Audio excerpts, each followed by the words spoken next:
All right, bottom of 28 says a black and silver sign arises with numbers and words. 10 years later, interior truck sunset. 10 years later, a sign arises that reads 10 years later. Page 29. Barksville, Texas, rainy snacks on the back of Frito-Lay.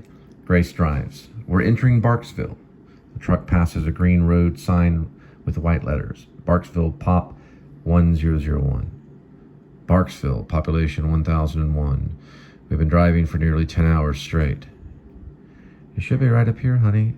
Grace sees a plantation-style home as the car descends into a valley which leads into the long road to their new ranch house. That's it?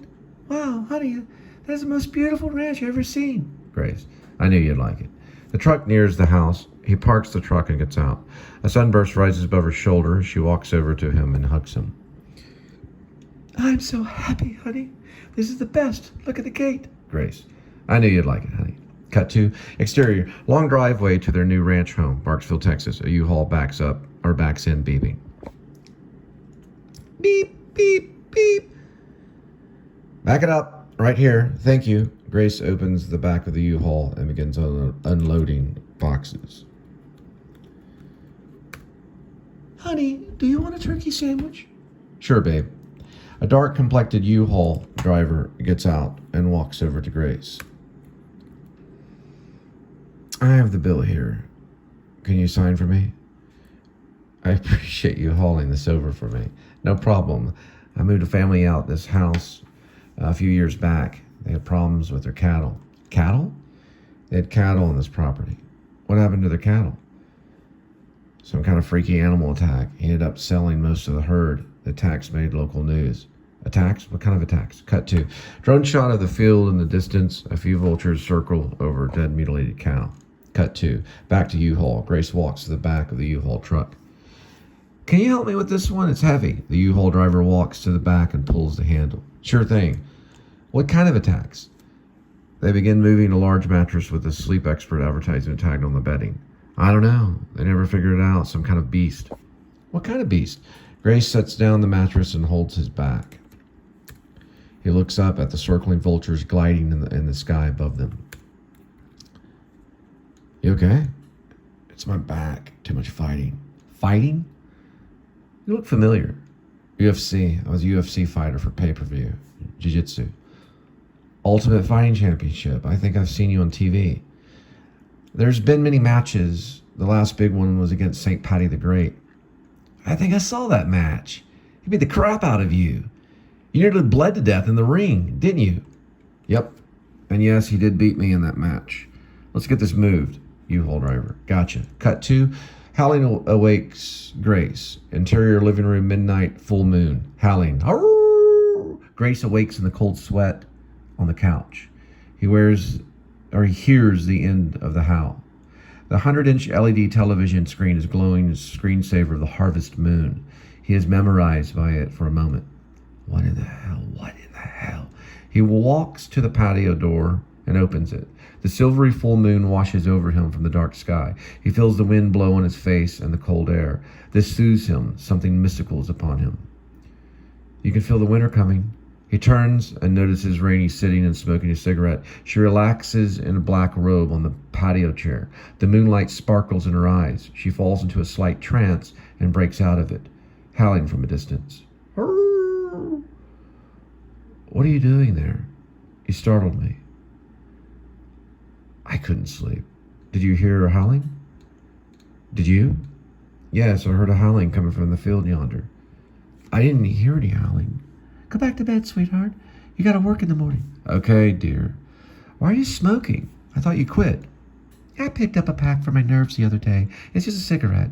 Go to bed, sweetheart. It's nothing. Okay, honey. Okay, hon.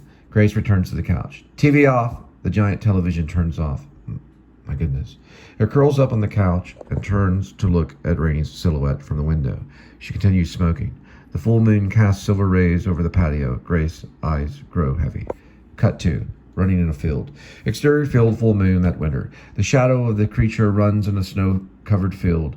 The sound of panting, then the howling. Arrgh! Cut to tavern, London, England, afternoon, overcast skies. Point of view of Gerald Ullman III.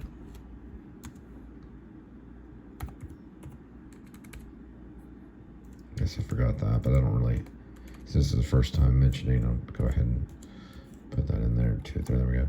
Looking through the pub's front window, the pub is mildly crowded. Gerald sees 3 elderly men seated in their bar stools at the bar in the pub called the Tavern. He goes to join them. Cut 2. Vestibule of the Tavern. Moments later, Gerald walks in the front door and takes a seat at the bar next to the elderly men. Cut 2. Interior at the Tavern. Moment later, Tony, Ian, and Fred, elderly gentlemen, sit at the bar and sip on pints and snack on chips. Gerald Ullman III steals a chip and waves the bartender over. Thunder sounds outside, rain in the distance. Tony, Ian, and Fred watch the TV and share pretzel sticks together. Fred laughed at the commercial of a cartoon wolf chasing a bunny rabbit. Tony: turn it up, please, old chap. Bartender, please. Diet soda only for me. UFC fighting coming up. The bartender turns up the TV set. UFC fight night is on. Stella, please. 1 Stella for me too, pal. 3 Stellas for the old men. More diet soda, sir? A little, thank you kindly. Gerald watches the UFC fight on the TV set with the elderly men. The TV set rests high in the corner over the liquor cabinets. Gerald watches the men sip on their drinks and snack on pretzels and chips. Another Stella for all of us. These darn UFC fights. My goodness, how do they do it? Tony: they fit. They work out every day, lazybones. Ian: there's a magic to it all. Pure wizardly sorcery.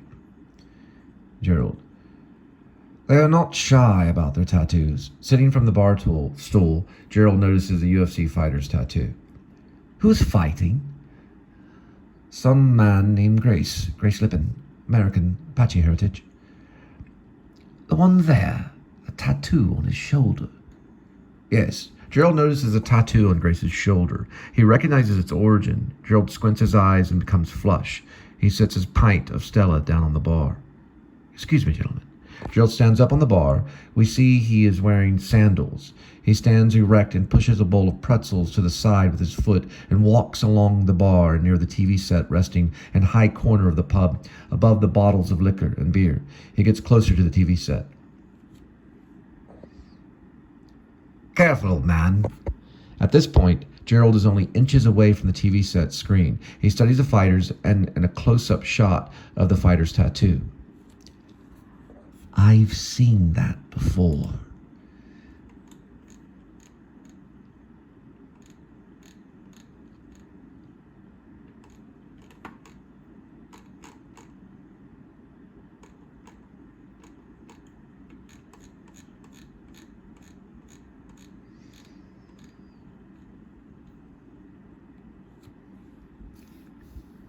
Is this DVR? Yes, sir. Give me the changer, friend. The changer? The switcher. The switcher?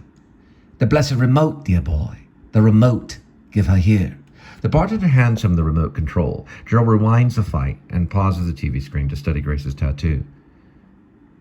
You okay? Bloody hell. The fight come on. I know that tattoo. I know the origin. Gerald's mouth is agape at this point. He covers his mouth in awe, near tears, very serious. I can't believe I'm seeing this. My dear God in heaven. Cut 2. The werewolf hunter named Oldman. We're going to stop there. Or actually, it's Old Main with an E. So...